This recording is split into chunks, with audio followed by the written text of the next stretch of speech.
لوگوں کو اور بہت ساری امراض لاحق ہو گئی، ماحول ختم ہو گیا۔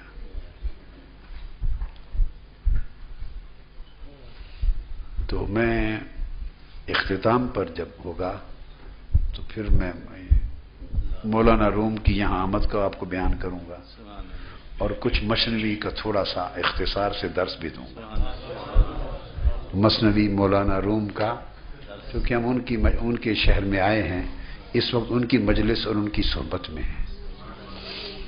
آپ کا چونکہ آج ارینجمنٹ نہیں تھا، نہیں وہاں بیٹے اجازت نہیں ہوتی، ارینجمنٹ نہیں تھا، بسوں والے تھکے ہوئے تھے، تو یہاں شہر کے باہر ایک جگہ ہے، میں بھی نہیں گیا آپ لوگوں کی وجہ سے، صرف مولانا روم کی حاضری دی ہے۔ تو وہ مولانا روم کے ایک خلیفہ تھے حضرت آتش باز ولی، حضرت یہ مولانا روم کے باورچی تھے، he was his cook, he used to cook food for him and for his guests، kitchen ان کے پاس تھا۔ تو وہ فنا فی الشیخ تھے، وہ ان میں فنا تھے۔ تو ایک رات ایسا ہوا کہ مہمان آ گئے دیر سے، تو مولانا روم کے مہمان آئے دیر سے، بڑے ان کے محبوب مقرب علماء صوفیاء درویش اولیاء مقرب آئے، تو آپ نے حکم دیا اس کو کہ نام اس کا کچھ اور تھا کہ وہ کھانا پکا کے لائے، تو اس کے پاس لکڑیاں ختم تھیں، چونکہ کوئی اور ارینجمنٹ تو تھا نہیں، لکڑیاں لاتے تھے، اس سے چولہا جلا کے تیل ڈالتے تھے، تو لکڑیاں نہیں تھیں، تو رات کا کھانا ڈنر روٹین میں ہو گیا تھا دربار میں، تو وہ سو گیا۔ اس نے کہا کہ صبح جنگل سے لکڑیاں لاؤں گا تو ارینجمنٹ شروع ہو جائے گا۔ تو رات کو لیٹ آورز مہمان آ گئے، تو کھانے کے لیے فرمایا، اس نے حضرت مولانا روم سے نہیں کہا کہ حضور لکڑیاں ختم ہو گئی ہیں تو آگ جلانے کا انتظام نہیں، یہ نہیں کہا۔ آپ سمجھ رہے ہیں نا بچے؟ میں بیٹے بائی لنگوئل بات نہیں کر سکتا، اردو میں کروں پھر انگلش میں کروں، دو زبانوں میں پھر مزہ اس کا نہیں رہتا، ایسے بوجھ سمجھ رہے ہیں، آسان کر کے بتا رہا ہوں چھوٹے بچے۔ ایک زبان میں بات ہو رہی ہو، انگلش میں ہو یا اردو میں، تو یکسوئی ہوتی ہے۔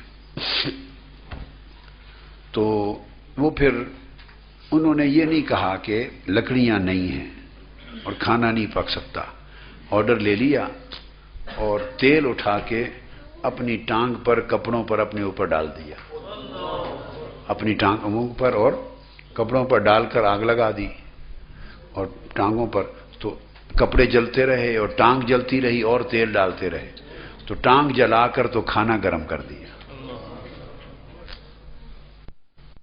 اپنی ٹانگ اور کپڑے سب کچھ جلا کر کھانا بنا دیا، تو پیش کر دیا۔ آپ نے بھی نہیں پوچھا بھئی یہ رات کو کیسے کر لیا، بس چپ کر گئے۔ صبح جب اٹھا باورچی تو ٹانگیں ٹھیک تھیں، رات کو جل گئی تھی چربی خون سب، اور صبح ٹھیک تھی۔ اس کے بعد جب بھی کبھی رات کو اس کو وہ لذت آئی اپنے آپ کو یہ جلانے میں اپنے شیخ کے لیے، اس کی رضا کے لیے، کہ پھر جب کبھی لکڑیاں ختم ہوتی تو وہ لکڑیاں رات کو نہیں لاتا تھا اور دعا مانگتا کہ کاش آج کوئی ان کے محبوب مہمان آ جائے، اور پھر جلا کے اپنے آپ کو جلا کے کھانا پیش کروں۔ تو وہ ایسا ہی کرتا رہا۔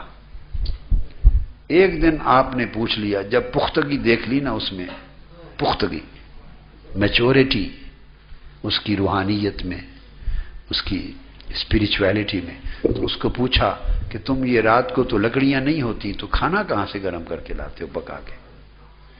وہ چپ کر گیا۔ آپ نے کھڑے ہو کے اس کو سینے سے لگا کے فیض یاب کر دیا اسی لمحے۔ تو پہلے تو رات کو ٹانگیں ٹھیک ہو جاتی تھی، کرامت مولا روم کی کرامت سے، اس دن کے بعد اسے ولی کر دیا۔ اس کا مزار اس کونیا شہر میں باہر ایک جگہ پر ہے، باہر آگے جنگل شروع ہو جاتا ہے۔ تو میں جایا کرتا ہوں وہاں، تو آج میں آپ کی وجہ سے نہیں گیا، کل اکٹھے ہی جائیں گے۔ تو آتش باز ولی کا زیر زمین مزار ہے، اوپر قبر ہے، تو رات کو اس مزار کے احاطے میں روحانی مجلس ہوتی ہے روحوں کی، مولائے روم وہاں تشریف لاتے ہیں، دربار لگتا ہے، اور شاہ شمس تبریز بھی آتے ہیں، اور آپ کے دیگر خلفاء اور اولیاء اور آتش باز ولی روحیں جمع ہوتی ہیں، اور رات کو ان کی روحانی محفل ہوتی ہے۔ تو ان کی جو قبر کی مجاور ہے، خاتون ہے، اس کی عمر اس وقت 80 سال کے قریب ہے، 75-80 سال۔ تو کوئی 20-22-25 سال کی نوجوان تھی بچی جب وہ آتش باز ولی کے مزار کی خادمہ بنی، اور 50-60 سال ہو گئے اس مزار پہ خدمت کرتے اس۔ اب وہ ضعیف 80 سال کی عمر کی ہے۔ اب حکومت نے اسے کمرے مکان بنا کے دے دیا، پہلے جھگی میں ہی رہتی رہی عمر پر، اب 1-2 سال سے کمرے بنا کے دے دیے، تو وہ کہیں اور نہیں جاتی۔ آتش باز ولی جب اس کو کہتے ہیں تو حج پہ جاتی ہے، جب کہتے ہیں عمرے پہ جاتی ہے، تو وہ وہاں سے نکلتی ہی نہیں، وہ 60 سال اس احاطے سے باہر نہیں گئی۔ اس کا نام ہے فاطمہ، ضعیف ہے۔ اس کو اتنا انہوں نے نواز رکھا ہے کہ وہ پھر ان کی رات کی جب مجلس ہوتی ہے محفل، تو ان کی باتیں سنتی ہے اور ان کو دیکھتی ہے، اتنی سائٹ ان کو دے رکھی ہے۔ تو جب پچھلی بار میں ان سے ملنے گیا زیارت معاذری کے لیے، تو ہمارا پروگرام تھا مغرب کے وقت جانے کا، تو مختلف حاضری تھی، شاہ شمس تبریز کے مختلف جگہوں پر گئے، جاتے تو لیٹ ہو گئے، تو پھر ہم رات کے کو 10-10:30 بجے گئے۔ رات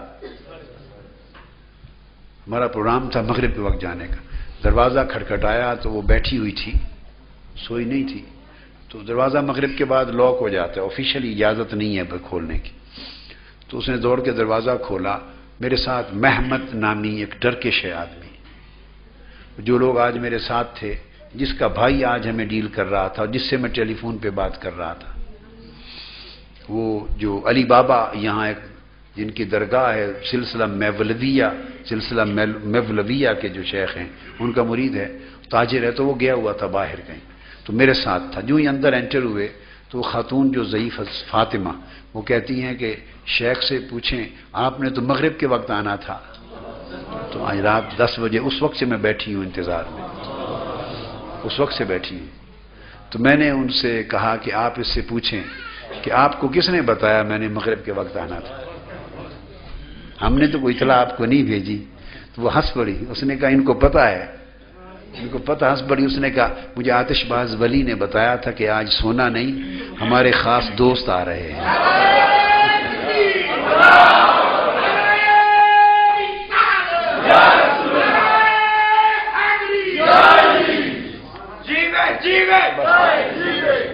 تو پھر وہ بھائی یہ چیزیں کبھی ہوں تو یہ انعامات ہوتی ہیں، میں ان کا اہل اور ان کے حقدار نہیں ہوں۔ تو اس نے پھر اور بھی بڑا اظہار کیا، بڑا اس نے کہا یہ بہت پیار کرتے ہیں ان سے، ایسی باتیں بتائیں۔ وہ انشاءاللہ کل وہاں بھی جائیں گے انشاءاللہ تعالی۔ اچھا،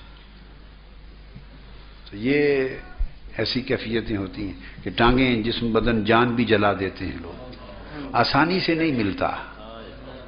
کیا روشنی کچھ نہ کچھ جلتا ہے تو تبھی ہوتی ہے روشنی، کچھ نہ کچھ جلتا ہے۔ You put something on fire, only then you are able to get light. You have to put something on fire, only then you are able to get light. But this is the whole secret. Just آپ کو کچھ نہ کچھ کسی نہ کسی شے کو آگ لگانی پڑتی ہے، تب روشنی ملتی ہے۔ بسم اللہ کریں۔